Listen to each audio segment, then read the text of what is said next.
Welcome back to the WaterGrass videos. In this second video, we will look once again at the structure and then enter a campaign and a contribution. And finally, you'll notice the linkages and check for installation errors. So without further ado, let's move on.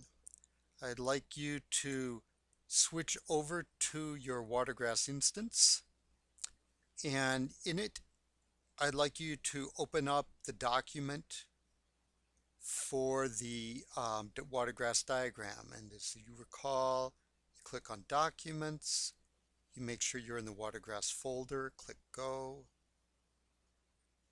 scroll down to the bottom and click on WaterGrass diagram, and then if you click on the URL, you can see the diagram. So go ahead, put me on pause, do that, and then come back.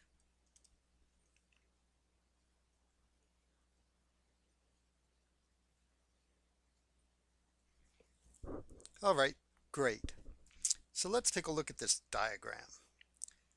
Last time we entered accounts and contacts. This time we'll enter campaigns and contributions.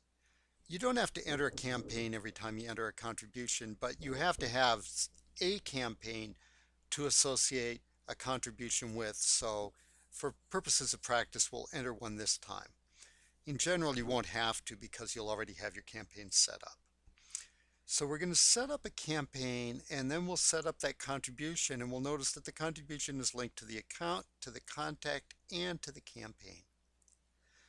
So let's go right ahead with that then and begin setting up our first campaign. So we go over to WaterGrass Campaign Activities, and we click on New. You can see that I've already set up a slew of them. And there are different kinds of activities. Let's choose fundraising activity and continue. And when we work with campaigns, we'll enter a name. As you can guess, it's going to be the test campaign. And one essential thing to remember about campaigns is that until you click this active button right here and have your check mark in active, the campaign won't be available for you to associate contributions with.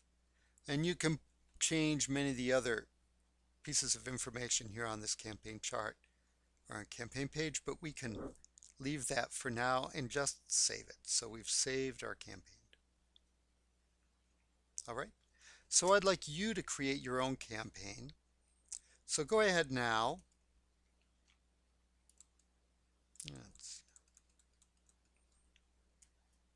And enter a new campaign. Pause this video, and when you're done, come back.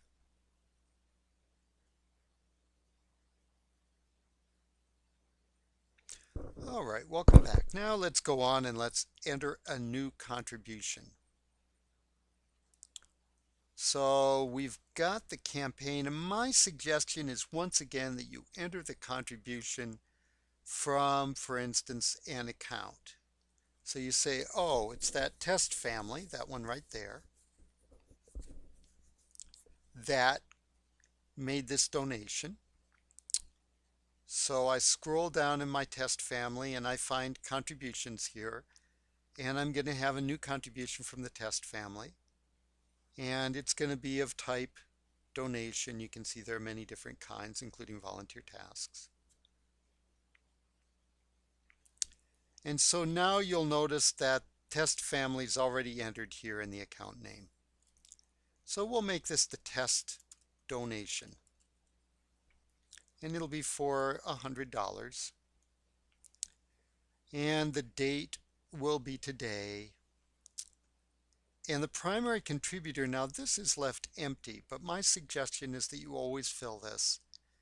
And I think it's that test contact fellow that we would like to have in here, but I can't quite remember.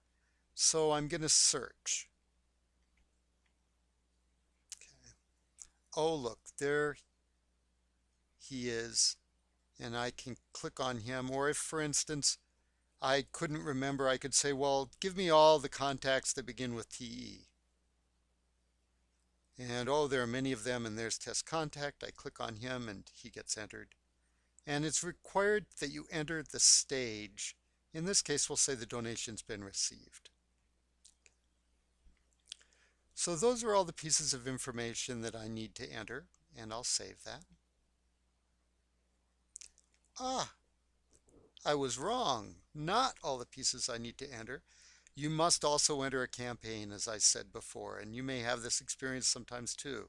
So let's look for that campaign that we created. I think it began with test. So if I say, show me all the campaigns that begin with test, oh, there it is. Okay. And I save it, and hopefully this time it will save. And there's our first contribution. So you go ahead and do that now. Enter a new contribution. And when you're done, come back.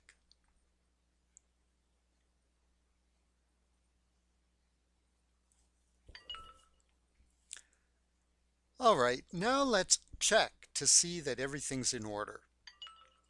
Okay, and what I'd like you to do, in this donation page, in the first place we can see, all right, it's linked to the test family, it's got an account, it's linked to a contributor, and it's linked to the test campaign. Now, every contribution can have a number of different people playing different roles. You might have one person who'd gotten you in the door with the donor, and then somebody else who'd really made the final decision. And so you can record these different roles under contact roles.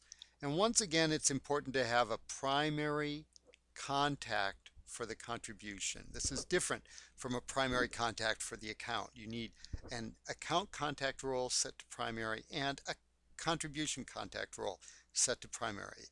And this is useful later on down the road when you start doing reports. You'll find that all of a sudden this pops up and becomes very useful. This is done for you in the background by WaterGrass, so you needn't worry much about it. But make sure that it's working on in your database instance. And then I'd like you to head over here to the account. Here we are back in the test family, and make sure that this donation actually shows up. So now look, you've got the test contribution showed up here for $100. We did it today. Perfect. And now we'd like to go over to the contact. I believe that was test contact. And make sure it shows up there as well. With some more background programming, WaterGrass has created a section, this section here called Giving Status. Underneath it you'll see, oh look, there's our donation for test contact. Okay. And finally, let's look at the campaign. So in each one of these different tables, there's a subtable that's linked the donation, and there's the contribution under the campaign, and you'll see that the campaign has begun tabulating the number of results it's got now. So there's one contribution that's been made for a total value of 1%, and it'll actually calculate your response rate. If you mailed out 200 letters and got 50 back, then that would be 25%. So now I'd like you to go ahead and check your work. Do all those pieces work in your database? Put me on hold and or put me on pause and go off and check them.